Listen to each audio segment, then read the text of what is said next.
नमस्कार. Kitchen with प्रणितामध्ये आज आपण बनवतोय मार्केटसारखी व्हॅनिला आईस्क्रीम, तेही घरातील मोजक्या साहित्यामध्ये. फक्त अर्धा लिटर दुधाचा वापर करून आज आपण ही आईस्क्रीम बनवणार आहोत. कंडेन्स मिल्क, कस्टर्ड पावडर यापैकी कशाचाच वापर न करता आज आपण ही आईस्क्रीम बनवणार आहोत. चला तर मग वेळ न घालवता लगेचच रेसिपीला सुरुवात करूया.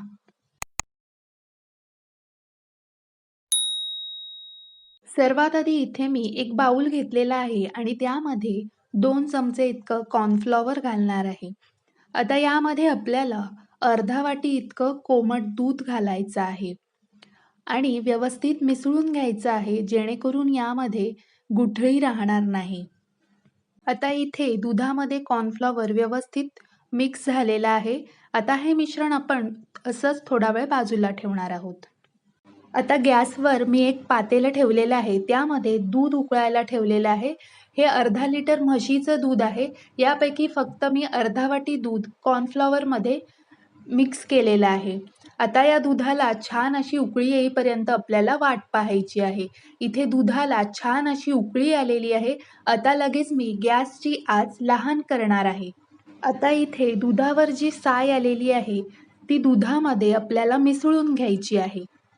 अशी दुधावरची साय दुधामध्ये मिसळून घेतली की आपलं जे आईस्क्रीम आहे ते खूप क्रीमी बनतं.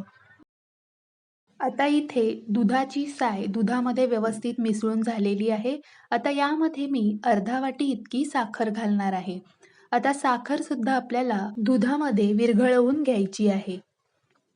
आता साखर दुधामध्ये विरघळली की लगेच यामध्ये आपल्याला आपण जे मगाशी कॉर्नफ्लॉवर आणि दुधाचं मिश्रण बनवून ठेवलेलं आहे, ते मिश्रण यामध्ये ओतायचं आहे आणि पुन्हा एकदा व्यवस्थित मिक्स करून घ्यायचं आहे.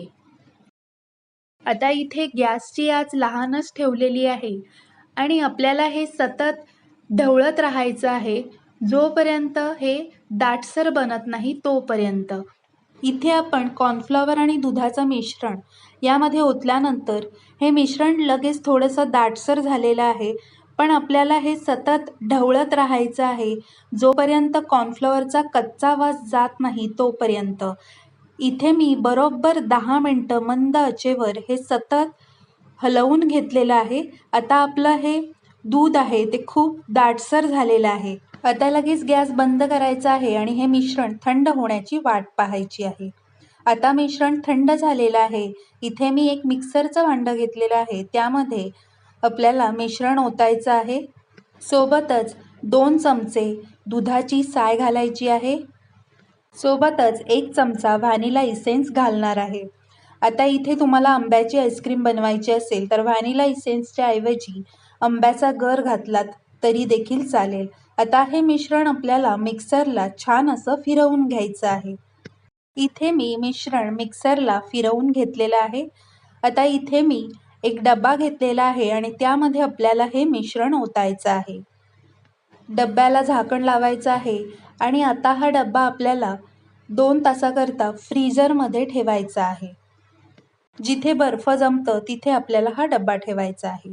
आता 2 तासानंतर मी फ्रीजमधून हा डब्बा काढून घेतलेला आहे. डब्याचं झाकण काढूया. इथे आईस्क्रीम थोडीशी सेट झालेली आहे.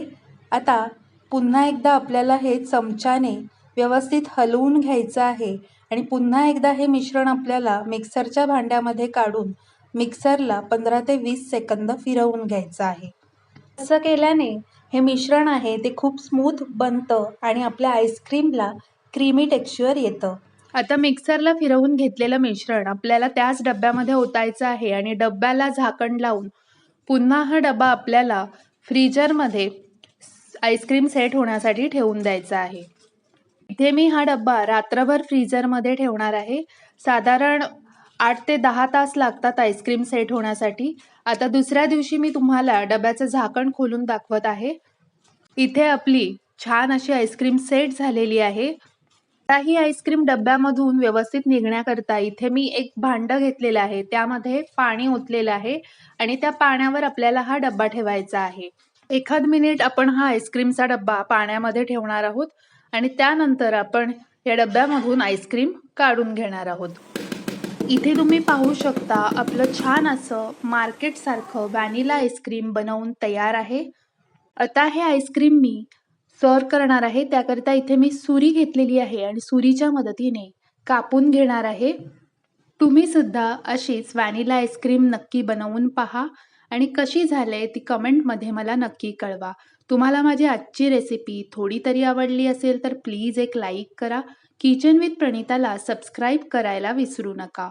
सबस्क्राईब बटनच्या बाजूला असलेलं बेल आयकॉन सुद्धा प्रेस करा. म्हणजे माझ्या अशाच सर्व रेसिपी तुम्हाला पाहायला मिळतील. चला तर मग पुन्हा भेटूया अशाच सोप्या आणि छानशा रेसिपीमध्ये. धन्यवाद.